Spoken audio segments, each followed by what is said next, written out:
Ndugu washiriki, leo tumekusanyika hapa kama ambavyo tumeelezwa kwa lengo la kupatiwa mafunzo yanayohusu fursa na haki za wafanyabiashara na makundi maalum katika michakato ya ununuzi wa umma. Nawashukuru tena PPA kwa kuona umuhimu wa kutuletea mafunzo haya katika mkoa wetu wa Ruvuma. Ni dhahiri mmefanya uamuzi sahihi kutokana na mkoa wetu kuwa na shughuli nyingi za kiuchumi. Ndugu washiriki, nawapongeza sana pia PPA kwa kushirikiana na PPRA kwa hatua mnazochukua katika kufanya mafunzo haya kwa lengo la kuwafikia Watanzania wengi zaidi, lakini bado mnayo kazi kubwa ya kufanya katika kuhakikisha mnafanya mafunzo mengi zaidi ili Watanzania wenzetu hususan vijana wanapata elimu juu ya fursa na haki za wafanyabiashara na makundi maalum katika michakato ya ununuzi wa umma. Ndugu washiriki, nimefarijika sana kuona mwitikio wenu mzuri kwa kuzingatia kuwa nyinyi ndio walengwa wakubwa katika mustakabali wa ukuaji wa uchumi kuanzia ngazi ya kaya hadi taifa. Ili muweze kustawi katika biashara zenu, hamna budi kuzingatia sheria ya ununuzi wa umma na kanuni zake ili kuweza kufanya biashara na serikali kwa uwazi na kuisaidia kupata thamani halisi ya fedha katika miradi yake kwa maendeleo ya wananchi. Hiyo ndio sababu PPA kuona umuhimu wa kufanya mafunzo haya kwenu. Hivyo mna wajibu wa kutumia fursa hii kwa makini mkubwa ili baada ya mafunzo haya tuone mabadiliko chanya yatakayokuwa na tija katika biashara zenu na serikali. Ndugu washiriki, kupitia mafunzo haya nimejulishwa kuwa mtafundishwa mada mbalimbali ambazo naamini mmeshaanza kufundishwa zitakazowajengea na kuwapa misingi muhimu juu ya biashara na uchumi. Hivyo ni vyema mkazingatia kwa makini fursa ya mafunzo haya ili baada ya mafunzo tuweze kuona mabadiliko hususan katika kuzingatia matakwa ya sheria ya ununuzi wa umma ili kuhakikisha soko linabaki shindani na hivyo kuiwezesha serikali kupata thamani ya fedha kama ambavyo nimetoka kusema. Aidha, anatoa rai kwa PPPA na PPRA kuendelea kuelimisha vijana kuchangamkia fursa za uwekezaji, biashara na uchumi bunifu. Hii itakuwa chachu kwa vijana kuunga mkono juhudi za serikali katika kuleta maendeleo na kukuza uchumi. Ndugu washiriki, nimeelezwa kuwa katika siku hii ya leo mtajifunza juu ya fursa na haki ya wafanyabiashara na makundi maalum katika mchakato wa ununuzi wa umma. Ni imani yangu kuwa timu ya wataalam kutoka PPA kwa kushirikiana na PPRA wataweza kuwafahamisha jinsi ya kunufaika na fursa pamoja na haki za wafanyabiashara na makundi maalum katika michakato ya ununuzi wa umma. Ndugu washiriki, kupitia wataalamu wetu mtapata wasaa mzuri na kuwezeshwa kuelewa vyema fursa mbalimbali zinazopatikana katika zabuni za umma na haki za wazabuni katika michakato ya ununuzi wa umma. Mambo muhimu ya kuzingatia katika mfumo wa nesti na utatuzi wa migogoro katika ununuzi wa umma. Naamini kuwa PPA inatekeleza mafunzo haya kama sehemu ya kutekeleza azma ya serikali kuwawezesha vijana na makundi maalumu ya kuwajengea uwezo wa kuchangamkia fursa zilizopo. Tunazo fursa nyingi kama ambazo zimeelekezwa kama serikali inatoa huduma nyingi na nyinyi kama makundi maalum pamoja na wajasiriamali mmewekewa sehemu yenu katika manunuzi ya umma. Nafikiri kama sikosei ni 30% ya manunuzi yote ya taasisi yanapaswa kuelekezwa katika makundi maalum.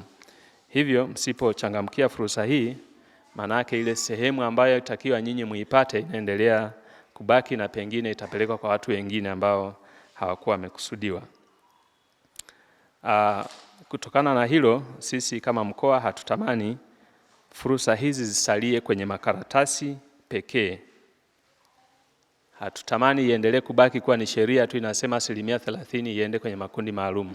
Lakini ukija kwenye uhalisia unakuta wanaojitokeza pengine kuchangamkia fursa hiyo labda ni 5%, 2%, kitu ambacho hakileti sura nzuri.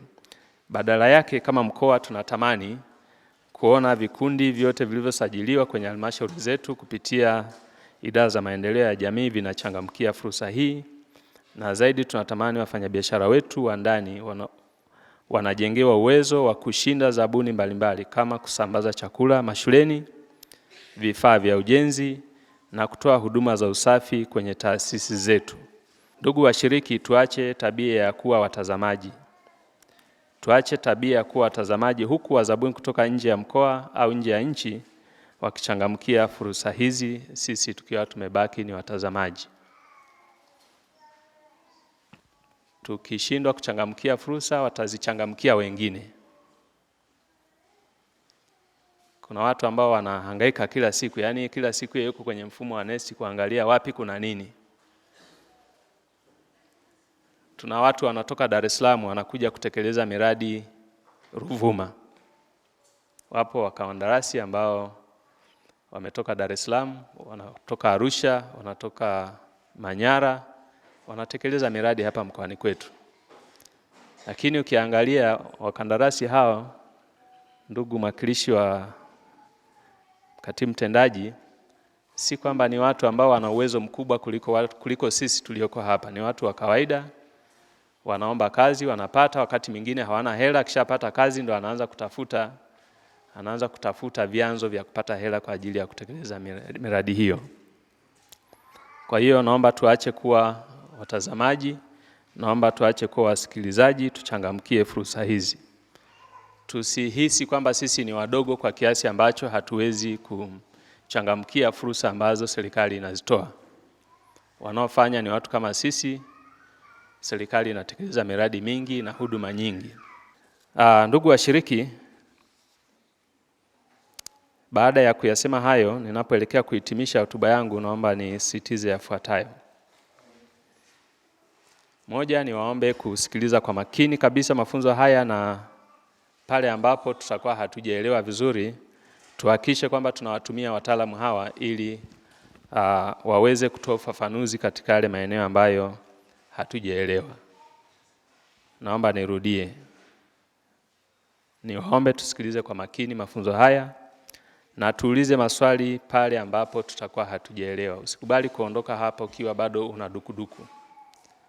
Usikubali kuondoka hapa ukiwa bado kuna kitu unahisi kwamba hujaelewa vizuri. Nyoosha mkono. Wataalamu hawa wametoka Dodoma kwa ajili ya kuja kutuelewesha. Kwa hiyo tusikubali kutumia muda wetu alafu tukatoka hapa tukiwa bado kuna vitu tuna mashaka navyo kuhusu uelewa wake. Mbili, ni waombe wakurugenzi au wawakilishi wa wakurugenzi pamoja na watu wa manunuzi ambao mko hapa, tuhakikisheni kwamba tunatenga na kutekeleza mafungu yaliyoelekezwa kisheria kwa ajili ya makundi maalum. Mkoa wa Ruvuma hatutavumilia mtendaji yeyote atakayeweka vikwazo vya makusudi kwa wajasiriamali na makundi maalum. Naomba nirudie eneo hilo. Kwa mkoa wa Ruvuma hatutavumilia mtendaji yeyote atakayeweka vikwazo vya makusudi kwa wajasiriamali na makundi maalum. Kama kuna ambaye alishiriki kwenye mbio za Mwenge wa Uhuru mwaka huu, kuna moja ya wale wakimbiza Mwenge wa Uhuru kitaifa, alikuwa anajiita Mr. 150. Yaani Mr. 150. Na alichokuwa anamaanisha ni kwamba anataka kila halmashauri walau iwe na makundi maalum yaliyoshiriki kwenye zabuni za serikali yasiyopungua 150. Yasiyopungua 150. Kwa hiyo ni waombe sana watu wa halmashauri pamoja na taasisi nunuzi zote ambazo ziko hapa, tuhakikishe kwamba tunasimamia sheria hii, na pale ambapo wajasiriamali au makundi maalum yanapojitokeza kuchangamkia fursa hii, basi tuhakikishe kwamba tunawasaidia au kuwawezesha waweze kupata fursa hiyo. Tukae katika kundi la uwezeshaji badala ya kujiweka katika kundi la usimamizi. Tatu, kwa wale wajasiriamali makundi maalum ambao mlipata mikopo ya 10% kutoka halmashauri au taasisi za kifedha, ni waombe mhakikishe kuwa mnarejesha mikopo kwa wakati ili iweze kuwasaidia wengine, lakini pia nyinyi wenyewe iweze kuwajengea imani katika zile taasisi ambazo zinatoa mikopo.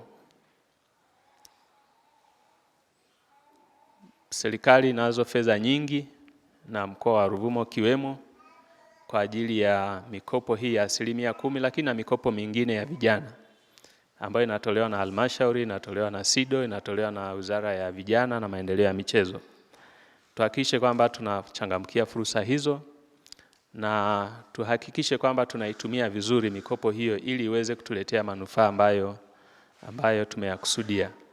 Niwaombe wenzetu wa maendeleo ya jamii tuendelee kuwapa elimu wajasiriamali, wajaribu kutanua ufikiri wao. Tulikuwa nasema hapa kwamba kama unafikiri wewe ni mdogo utaendelea kuwa mdogo, na kama unafikiria ni mkubwa utaendelea kuwa mkubwa.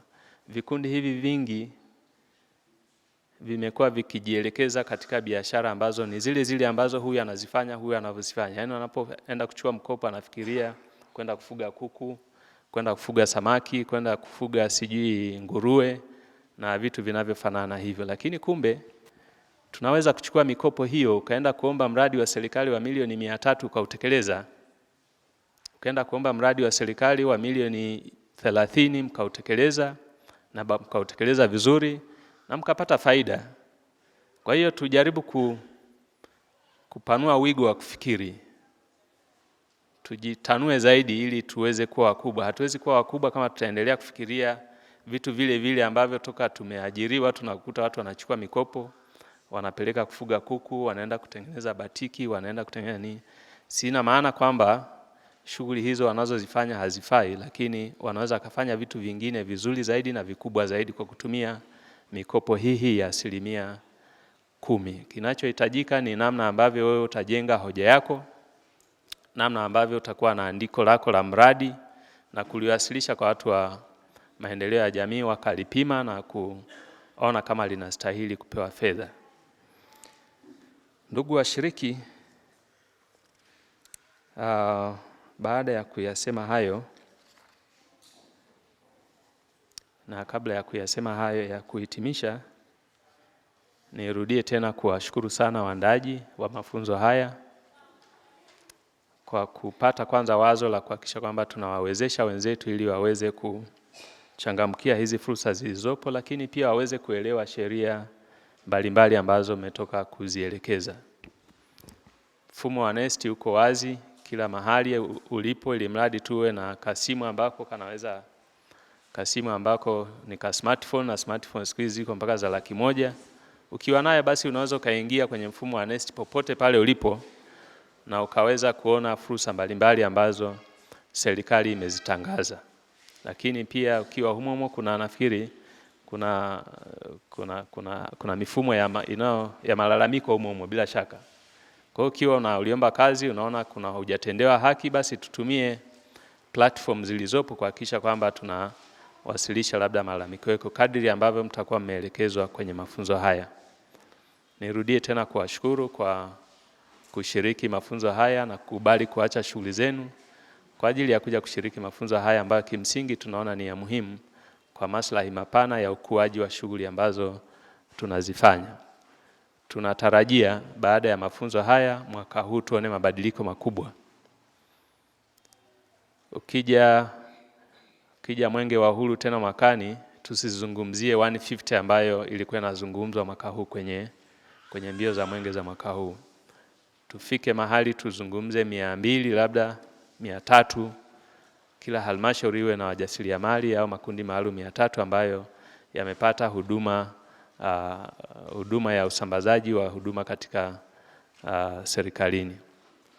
Itakuwa haina maana tena kama tutakuwa tunazungumzia makundi 20 au 30 wakati tumepata mafunzo na tunaendelea kupewa mafunzo.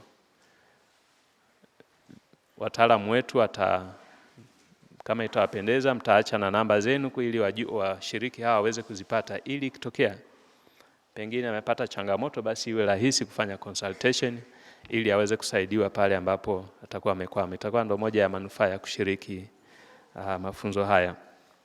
Baada ya kusema hayo, niwashukuru sana kwa kunisikiliza na kunipa muda wenu. Najua nimetumia muda mwingi, lakini ilikuwa hakuna namna. Nimetumwa na katibu tawala wa mkoa ili nije nimwakilishe, kwa hiyo ilikuwa lazima pia nisome hotuba yake kama ilivyo, ili siku nyingine nipate kafursa kengine kakuja kufungua, au sio?